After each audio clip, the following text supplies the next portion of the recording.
नजर सामने तेरी बस नजर मुझ में प्रभु है मुझ में उठता नजर सामने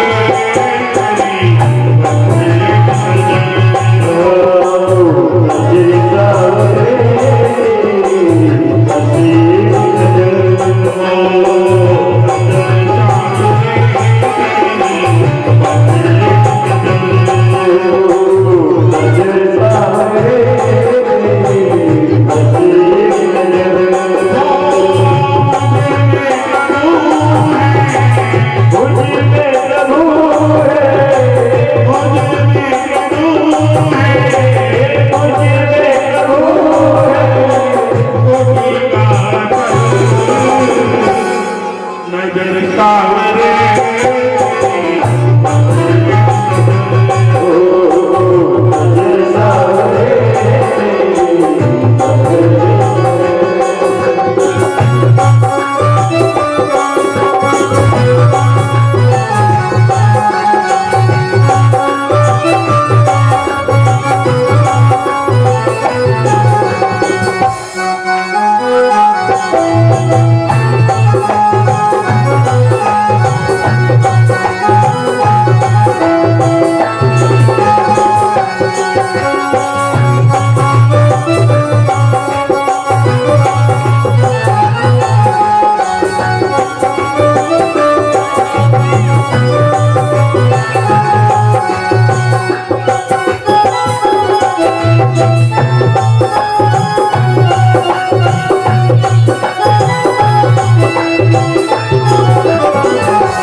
खुशी मांगता हूँ सारे जहां की खुशी मांगता हूँ पर मुझे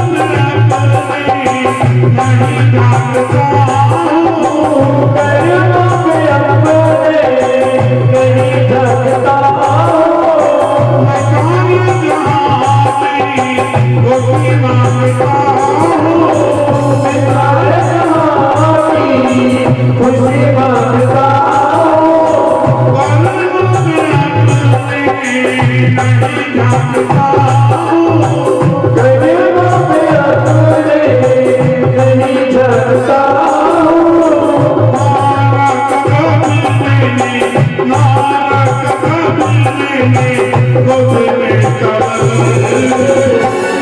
नजर सावरे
कवि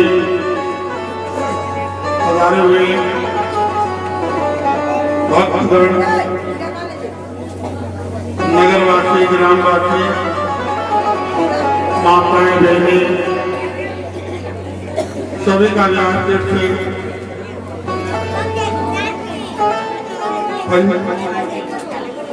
छठवें दिवस की कथा में हार्दिक अभिनंदन करते हैं, स्वागत करते हैं। सबको राधे राधे। बोलो हनुमान जी महाराज की, रामलला दरबार की, लड़के भगवान की, नर्मदा मैया की, सच्चे माता की, विद्यार्थी महाराज की।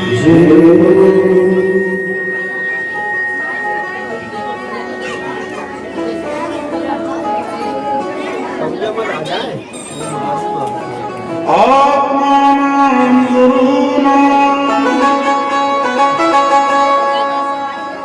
नापि कमलशं सहस्रकायो न गणियात् ज्येष्ठा पतितलत्रोयो अखण्डमण्डलाकारं व्याप्तं चराचरं तदोतं दर्शितमें तस्मै श्री गुरुवे नमः। श्रीमद्भागवत नाम पुराण लोक विभूतमा प्रणयादत्यान्तो समो श्रीगौरम्।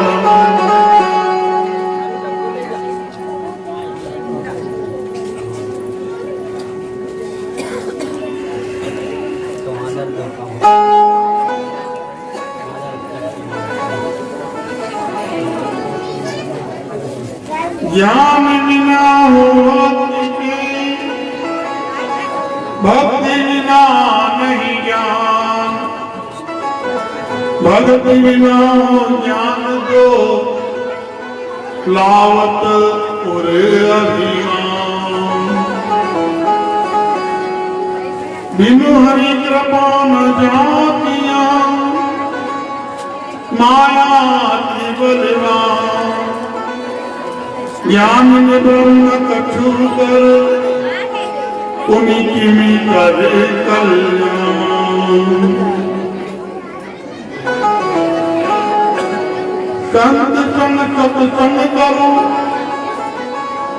दिन सेवाऊं दिन राम। त्रैधार तियर भक्ति कव आप ते ही मिली जान। बड़े ही परमात्मा की कृपा है।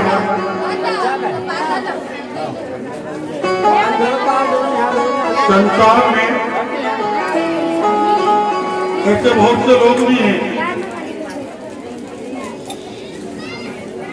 जिन्हें इस बात का अहम रहता है कि बिना भक्ति के ज्ञान को प्राप्त कर लें। लेकिन महाराज बिना भक्ति के और बिना सत्संग के ना तो भक्ति मिलती है और भक्ति के बिना ना ही ज्ञान मिलता है। शुरुआत जो होती है, यदि किसी चढ़ाव पे चढ़ना है तो पहली सीढ़ी पे ही चढ़ना पड़ेगा। बाद में आपको दूसरी सीढ़ी मिलेगी, फिर तीसरी मिलेगी, फिर चौथी मिलेगी। आपका जो चढ़ने का चढ़ाव का रास्ता है वो सरल हो जाएगा। लेकिन मान लीजिए आपने सीधे चौथी पेड़ी पे अगर लात धर दी तो यहां पर गिरने का डर ज्यादा रहेगा। और इसलिए महाराज बिना ज्ञान के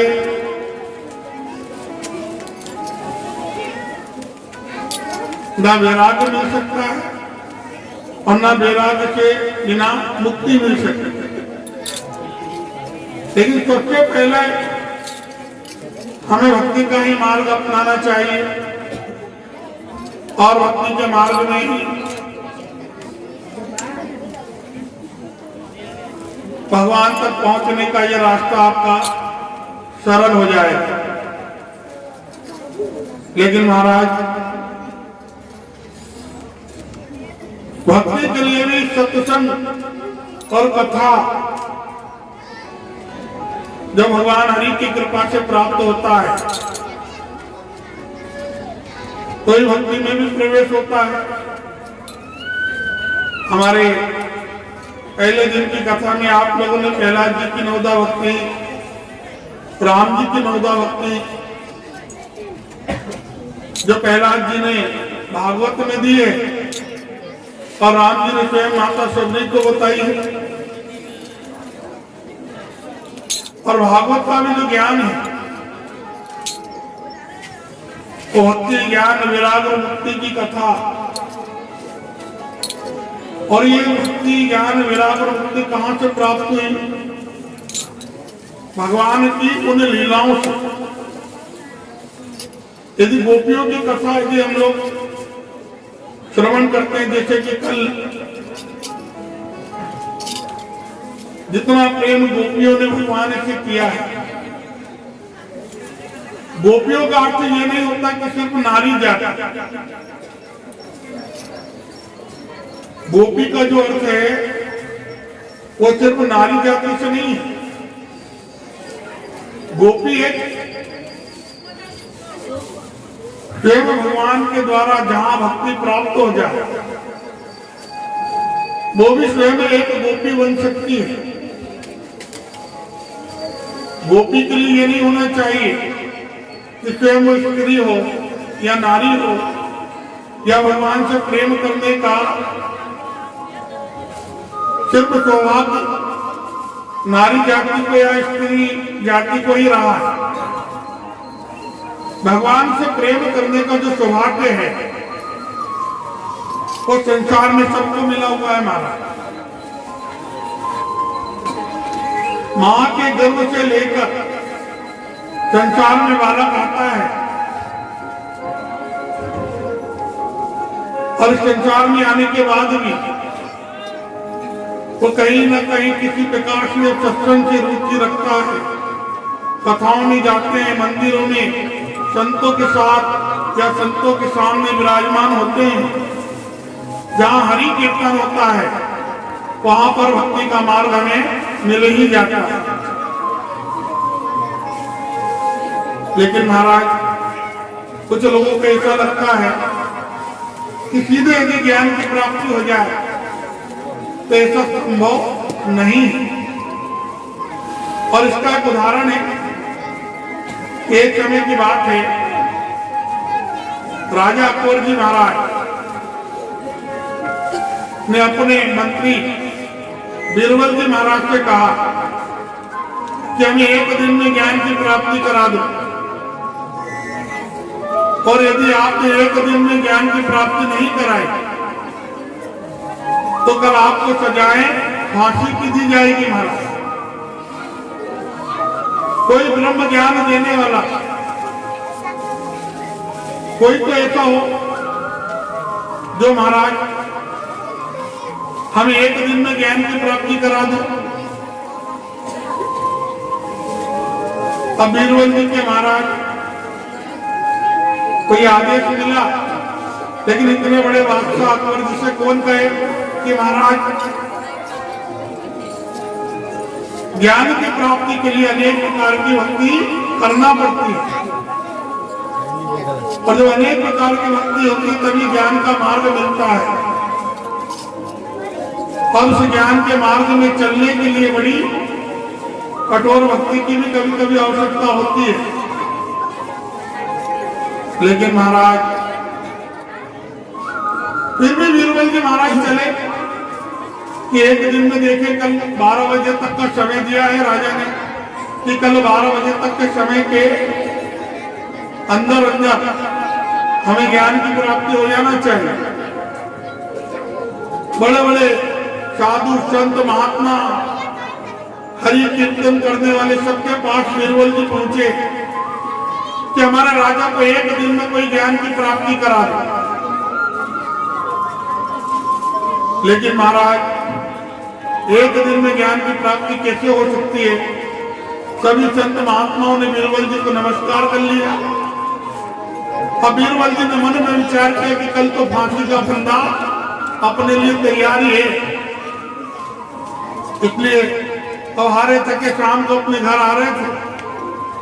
रास्ते में एक खेत मिला, खेतों में किसान पानी दे रहा है, और जब खेतों में किसान पानी दे रहा है तो महाराज बीरबल जी भी रुके वहां जल पीने के लिए। किसान ने कहा बीरबल जी आज बड़े हरे थके हारे लग रहे, क्या बात? राजा की बात बताई कि एक दिन में राजा को ज्ञान की प्राप्ति करवाना है। अब एक दिन में ज्ञान की प्राप्ति महाराज कैसे होगी?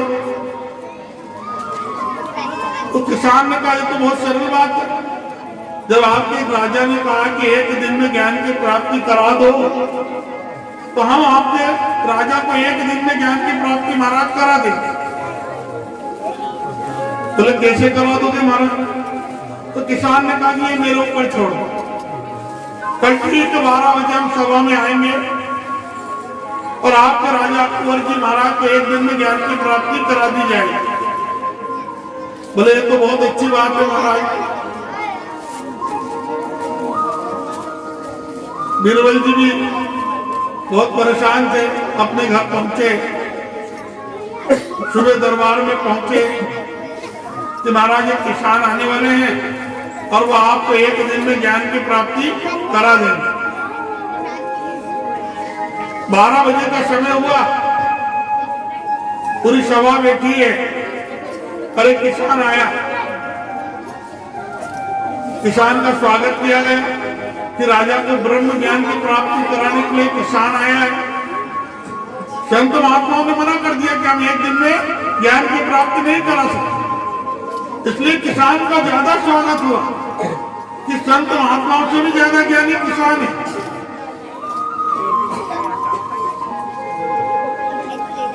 बिठाया गया,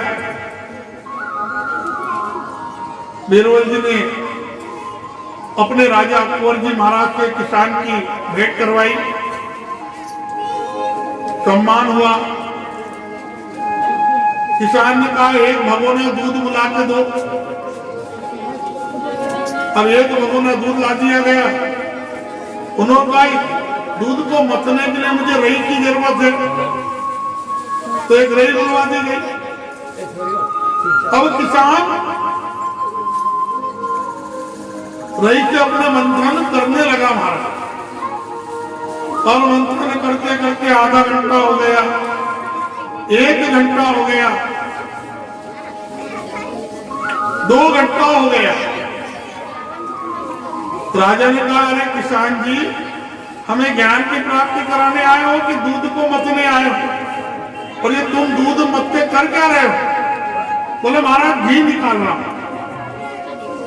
अरे किसान हो, तुम्हें इतनी अकल नहीं है कि दूध को पहले जमाना पड़ता है, उसको गर्म करना पड़ता है, उसमें जामुन डालना पड़ता है, पहले उसका दही बनता है, दही बनने के बाद उसको मथा जाता है,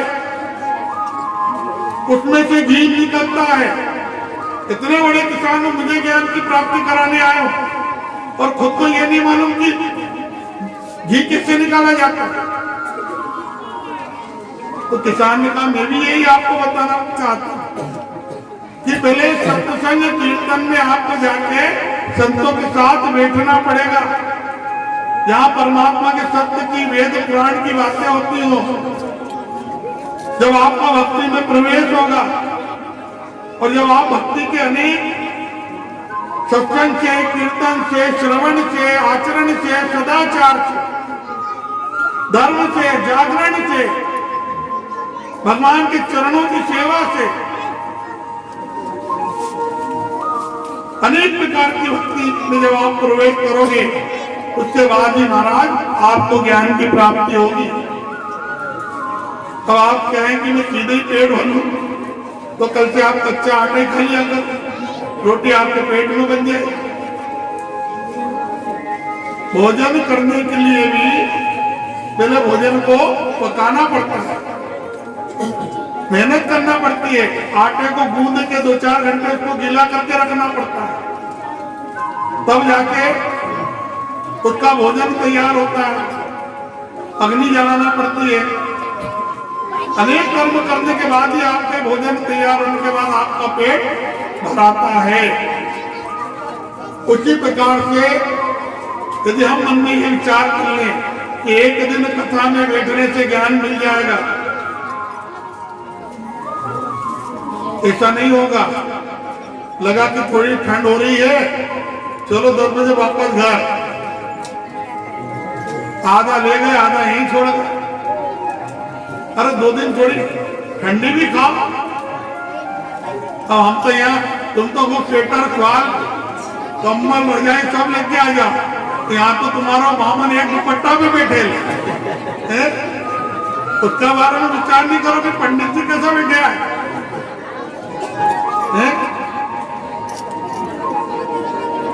बोलो गोपाल कृष्ण भगवान